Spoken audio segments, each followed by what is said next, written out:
orang sampai saya nanti buka salon kecantikan muslimah. Spa. Islami. Gaya aja kan, siapa tahu. Oh ternyata ada yang pinter masak. Ya, masa enak belajar masak. Siapa tahu pulang ke Indonesia, jangan jadi pembantu lagi. Pulang ke Indonesia, buka rumah makan. Ya, siapa tahu jadi sukses di rumah makannya. Kalau bukanya satu nanti kelamaan 1 miliarnya. Terus bagaimana? Ya banyak. Di sini buka, di sana buka. Gak laku semua, gak jadi masalah. Yang penting buka. Orang gerak kan, gak dapat air gak jadi masalah. Yang penting lari ke sofa, lari ke mana?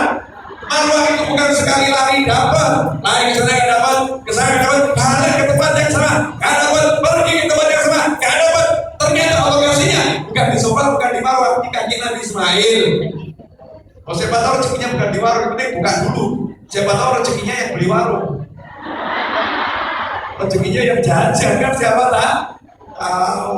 Masya Allah, Mbak, mana kemarin baik cerita ngobrol ngalor gitu. Ini anaknya, iya.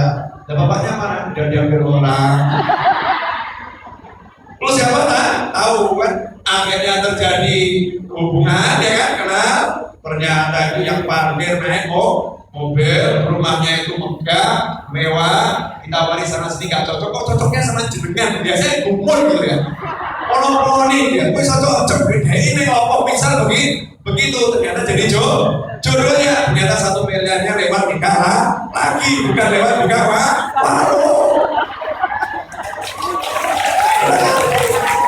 Gak ada yang tahu kan? Gak ada yang tahu tadi itu pelajaran Siti Hajar kan?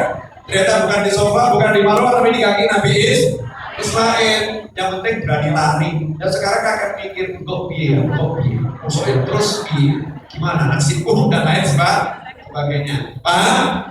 Nah, harta yang termahal ingat bukan duit itu bukan simpenan anak kita.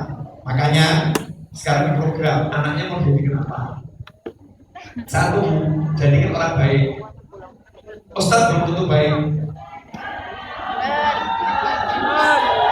Benar, Ustadz belum tentu jadikan orang baik. Jadikan orang baik. Caranya bagaimana? Diajari.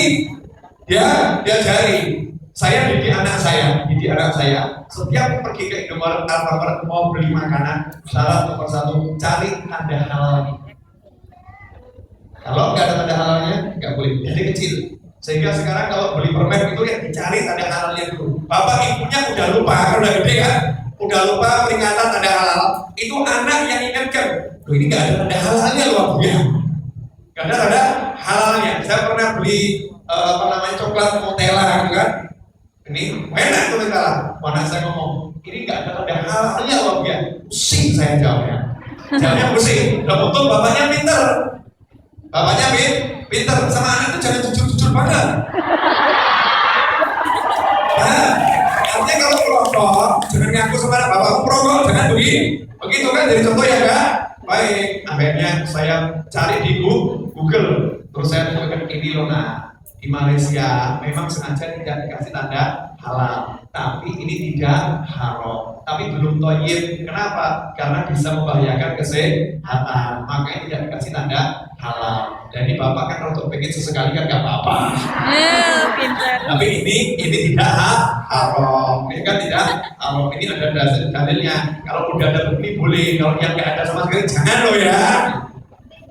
Jangan loh ya. Ternyata dampaknya itu bisa diingatkan bapaknya saya senang banget itu. Ditegur anaknya begitu, ini nggak ada halalnya. Nah ketika saya ditegur oleh orang lain, ya ada orang lain kerabat yang tegur gitu kan, ini coklatnya nggak ada halalnya loh, ini kalau dipakai buat roti. Anak saya jawab, kalau coklat yang ini nggak ada halalnya, kalau yang di rumahnya Abian ada halalnya. Ada halalnya. Dia yang membela, nggak mau bapaknya diharam-haramkan itu kan, jangan mau gitu ya. Terangkan ini halal tapi memang belum dikasih tanda halal. Karena ada begitu ya, sudah halal tapi belum dikasih tanda halal. Satu belum didaftarkan, yang kedua sudah masuk tapi belum selesai proses. Nah, tapi pengaruhnya sampai segitu. Anak itu kalau kita kasih contoh didik terus, pengaruhnya sampai seperti itu. Nah, makanya kita mengatakan kalau nggak penting masuk dan lain sebagainya.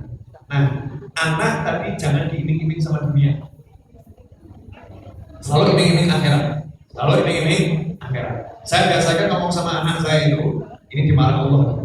Ini dari Insya Allah. Jadi masuk neraka loh nanti. Wah ini buat kamu masuk surga. Jadi gak ada urusannya punya duit gak punya duit. Saya ngomong bapakmu ini gak punya duit.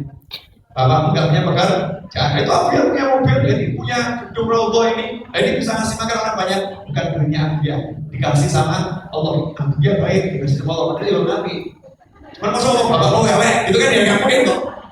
Karena bapakmu nih baik, mesum sama orang, senyum sama orang, suka terima tamu, sama Allah dikasih rezeki. Maka ketika anak saya masih kecil dikit, saya ngomong, muka orang neraka datang. Masih juga, muka orang neraka datang. Ayo, mau masuk neraka masuk surga. Dia senyum. Nah, lalu gitu mesum. Nah, ini muka orang surga. Perkata dulu neraka datang gitu.